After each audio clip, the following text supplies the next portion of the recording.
هذه أول طبخة تطرى على بالي إذا كنت جوعانة ومالي خلق أطبخ.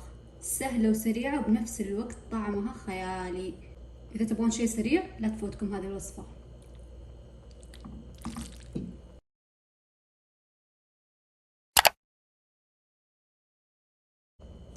السلام عليكم، كيفكم بنات؟ إن شاء الله تكونون بخير. اليوم بسوي معاكم أسرع وألذ مكرونة، حرفيا يمكن تاخذ معاكم 15 أو 20 دقيقة بالكثير، وتنفع لجوع آخر الليل كذا. إذا اشتهيتم شي لذيذ لازم تسوونها. يلا نبدأ بأسرع وقت.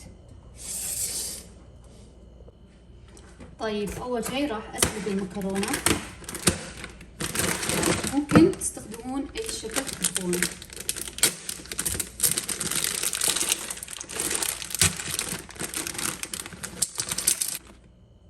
بحط نصف الكيس تقريبا لأني بسوي شخصين بس، قوي بس يعني لو أحد يبغى ياكل معاه. وبحط عليها ملح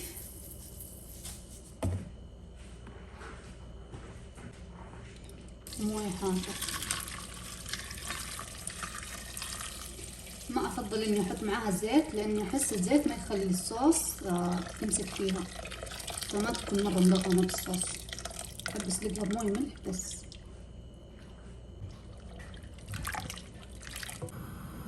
طبعا السر اللي بيخلي عندكم المكرونة لذيذة الثوم. وآسفة للي ما يحبون الثوم، بس حرفيا الثوم يخلي المكرونة لها طعم ثاني. أعشق الثوم على المكرونة.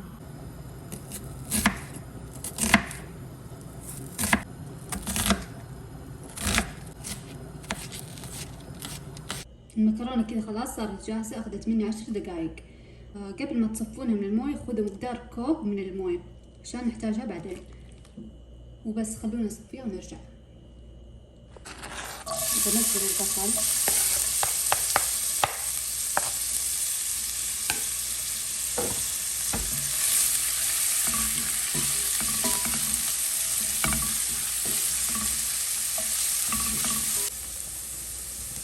بعد ما أخذ عندي البصل لون خلونا ننزل الثوم وشوي من الفلفل الحار.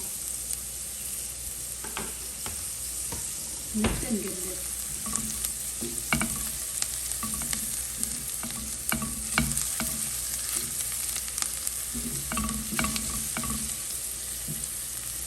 بعد ما تحمر عندي الثوم وطلعت ريحته راح نضيف معجون طماطم بعدتين كبير.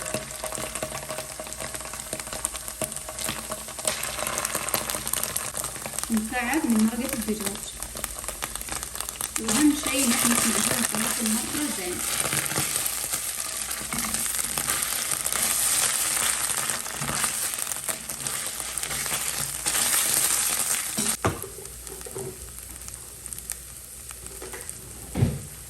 طيب بعد ما حمست المعجون الطماطم شوية راح نضيف البهارات، وهذه أهم البهارات اللي نضيفها: فلفل أسود وشوي من البهارات الإيطالية. طبعا أكيد بهارات الدجاج هذه.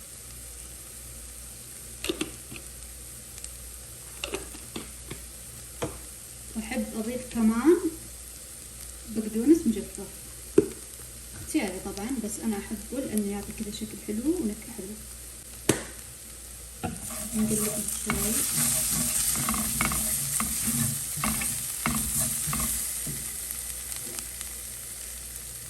وأضيف كوب موية من موية سلق المكرونة.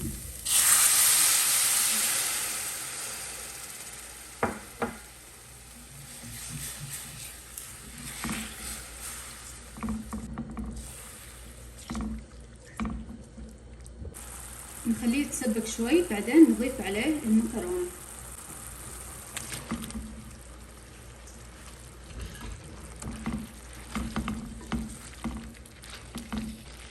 حسيت انها تحتاج موية زيادة فبزيد شوية موية.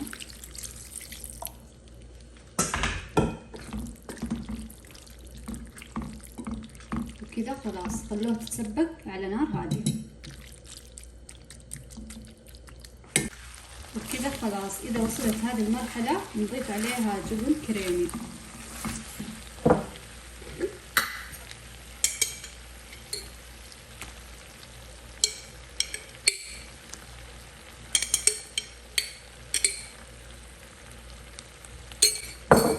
بضيف كمان موزاريلا مع اني ما احبها مرة، بس اشتهيتها الحين نضيف عليها موزاريلا.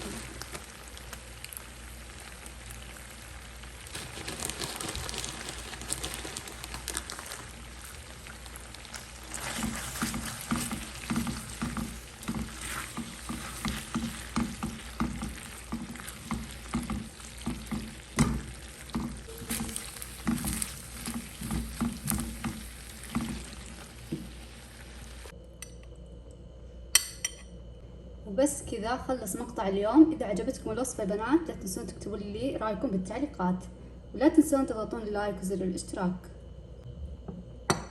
وباي.